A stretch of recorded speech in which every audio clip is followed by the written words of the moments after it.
Hello friends, आज मैं आपके साथ इकोनॉमिक्स का एक और टॉपिक लेके आया हूँ और टॉपिक का नाम है causes of conflict between centre and states of sharing finance या फिर प्रॉब्लम्स ऑफ फेडरल फाइनेंस कि फेडरल फाइनेंस की प्रॉब्लम्स क्या हैं, क्या कन्फ्लिक्ट है सेंट्रल गवर्नमेंट और स्टेट गवर्नमेंट्स के बीच में पैसे के रिलेटेड, वो डिस्कस करेंगे। और जिस हिसाब से पेपर में आपने लिखना है उस हिसाब से मैंने अटेम्प्ट किया हुआ है। तो सबसे पहले प्रॉब्लम्स डिस्कस करेंगे और उसके बाद इस वीडियो के एंड में जो सजेशंस हैं वो भी डिस्कस करेंगे कि इन प्रॉब्लम्स को किस तरीके से सॉल्व किया जा सकता है। ठीक है, तो चलिए शुरू करते हैं। In the last few decades, there has been growing conflict between central government and states over the matters of division of financial resources.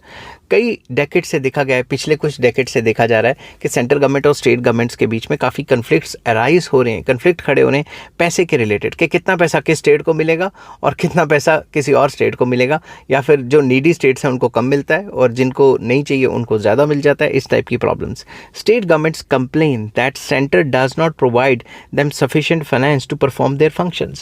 State governments हमेशा कंप्लेन करते हैं कि सेंट्रल गवर्नमेंट उनको इतना पैसा नहीं देता जितना उनको काम करने के लिए या फिर एडमिनिस्ट्रेशन रन करने के लिए चाहिए। Following are the main issues of this conflict. सबसे पहला, constitutional setup, very important.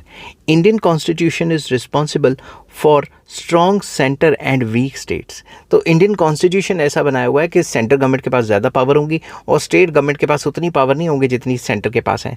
Centre has given major share of finance. Central government को ज़्यादा पैसे का हिस्सा दिया गया है, जितना भी टैक्स इकट्ठा होता है उसका ज़्यादातर हिस्सा सेंट्रल गवर्नमेंट के पास चला जाता है। Important taxes like income tax, corporation tax या corporate tax, excise duty, custom duty, GST, CGST मतलब central GST etcetera are in the union list. ये यूनियन लिस्ट में, while comparatively less income generating taxes like land revenue, agriculture income tax, value added tax, central GST etc. are in the states list। जो central government की list है tax इकट्ठा करने की वो बहुत बड़ी है और जो स्टेट गवर्नमेंट की जो लिस्ट है टैक्स इकट्ठा करने की वो छोटी है। इस वजह से कॉन्स्टिट्यूशनल सेटअप ही ऐसा है कि सेंट्रल गवर्नमेंट के पास ज़्यादा टैक्स आएगा और स्टेट गवर्नमेंट्स के पास कम टैक्स आएगा।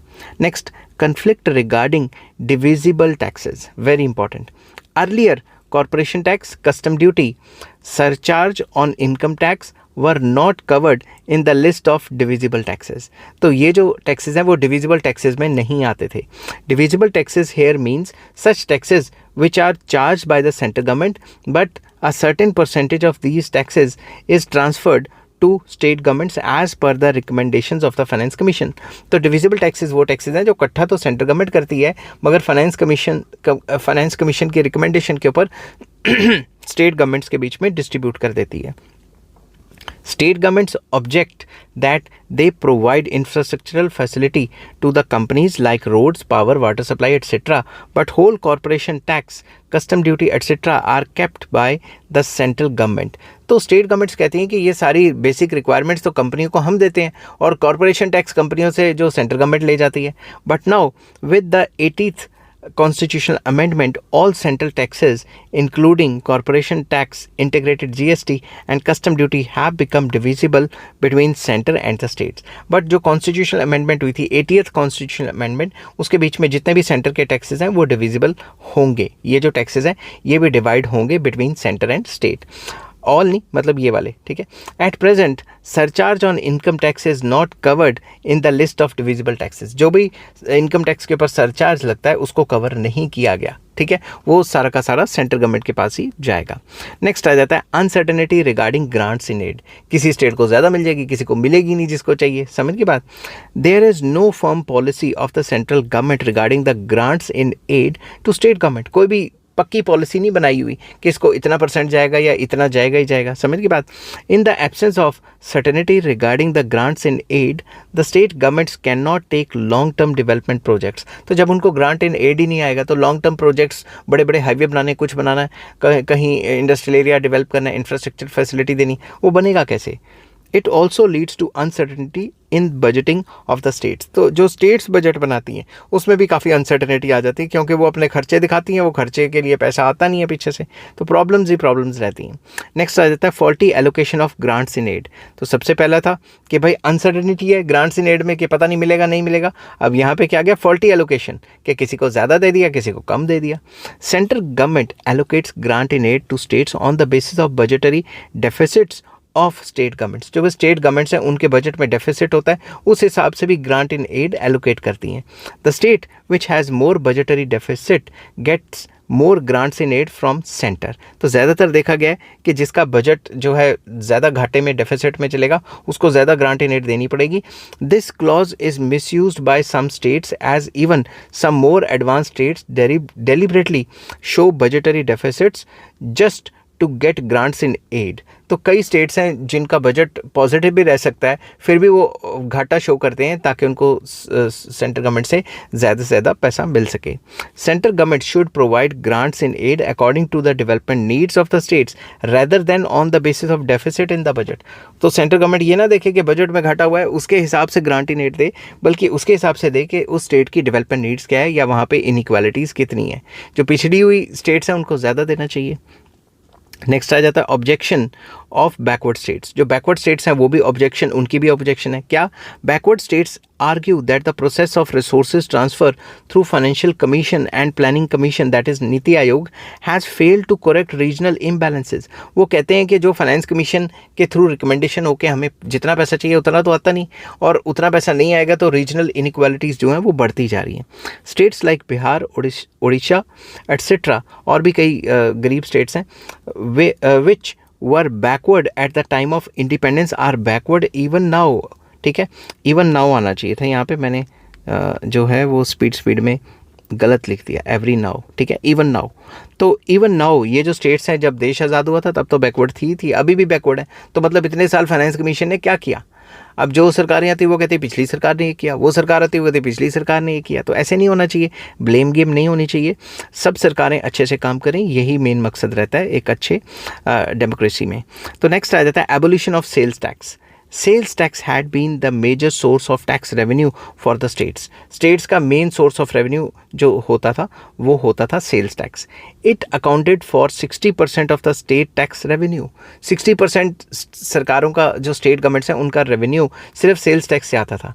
Central government abolish sales tax and introduced VAT and GST in its place. तो उसकी जगह पे जो है जीएसटी और वैट जो है वैल्यू एडेड टैक्स उसको इंट्रोड्यूस कर दिया गया. At present value added tax is applicable only on petroleum products. Petroleum products के ऊपर ही वैट लगता है और वैट नहीं लगता. समझ की बात.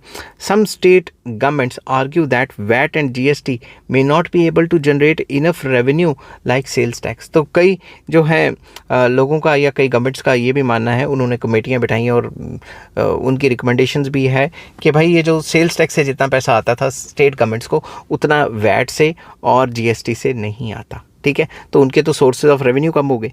Next, abolition of railway passenger tax. Very important.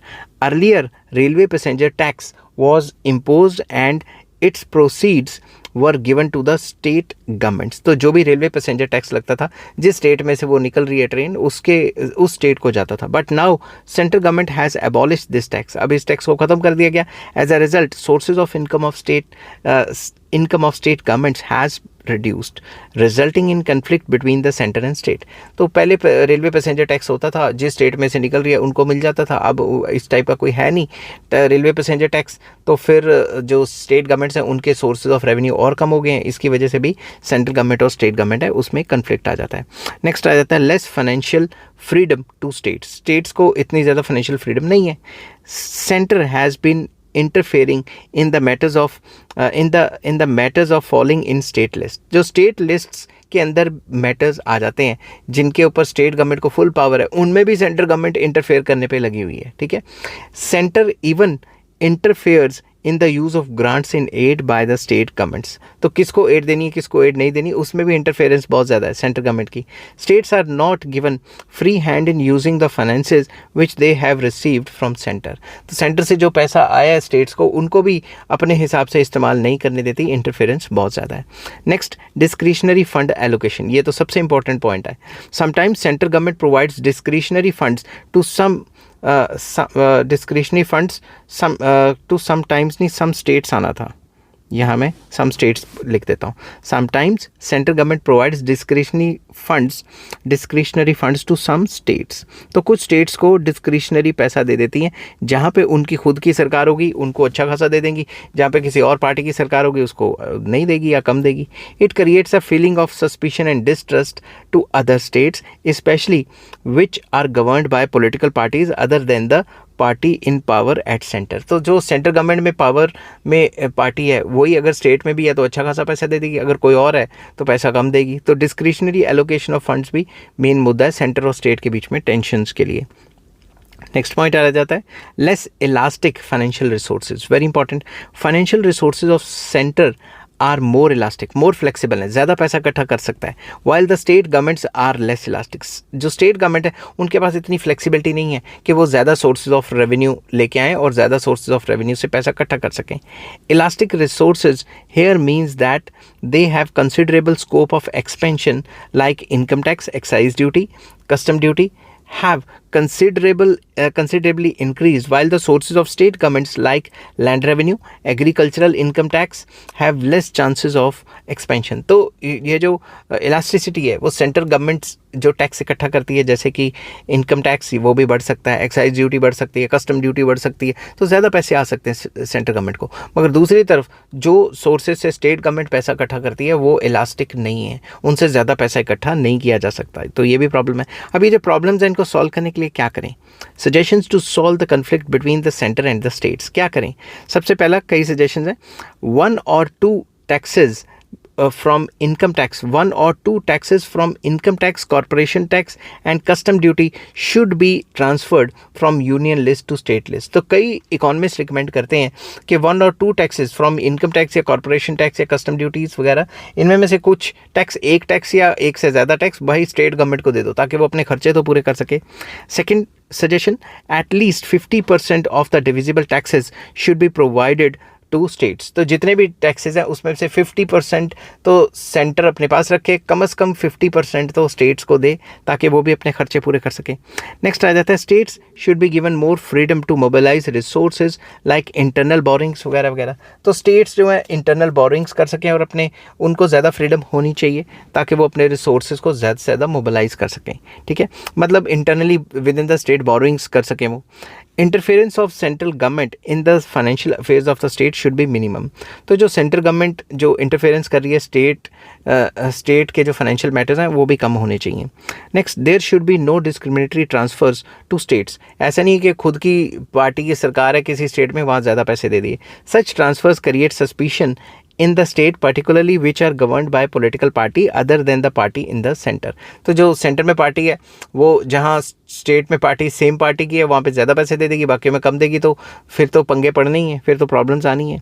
Next, the powers and finance functions of central and states should be clearly specified. जो कॉन्स्टिट्यूशन है वहाँ पे पावर्स एंड फंक्शन सेंटर और स्टेट की क्लियरली मेंशन होनी चाहिए, एम्बिग्यूटी नहीं होनी चाहिए कि मतलब जैसे लैंग्वेज होती है ना कॉन्स्टिट्यूशन की अकॉर्डिंग टू ये वो फला, मतलब स्ट्रिक्ट होनी चाहिए और साफ़ होनी चाहिए कि इसको इतना मिलेगा, इसको इतना मिलेगा, डिस्क्रिशनरी टाइप नहीं होनी चाहिए।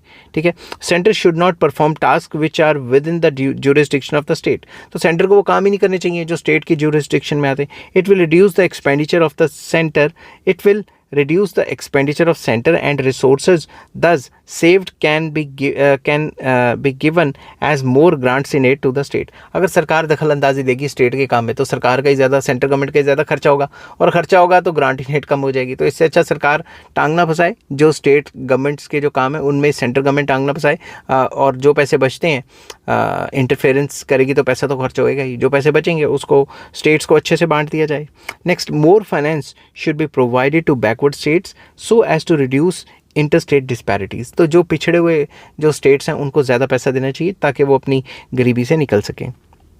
नेक्स्ट आ जाता है states, taxes from the states list should not be abolished by the center without the prior consultation of state governments। तो स्टेट गवर्नमेंट्स की प्रायर कंसल्टेशन, उनसे पूछे बगैर जो स्टेट गवर्नमेंट में जो टैक्स, स्टेट लिस्ट में जो टैक्सेस हैं उनको नहीं निकाला जाना चाहिए।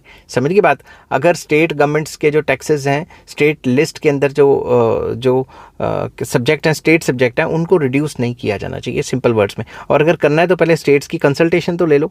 More over the states must be compensated for any revenue loss resulting from replacing any tax from the state list with the new tax. अगर सेंट्रल गवर्नमेंट कोई भी नया टैक्स स्टेट लिस्ट में डालती है और पुराने को निकालती है, उसकी वजह से जो भी स्टेट्स को लॉस होगा उसको भी कंपनसेट करना चाहिए सेंट्रल गवर्नमेंट को।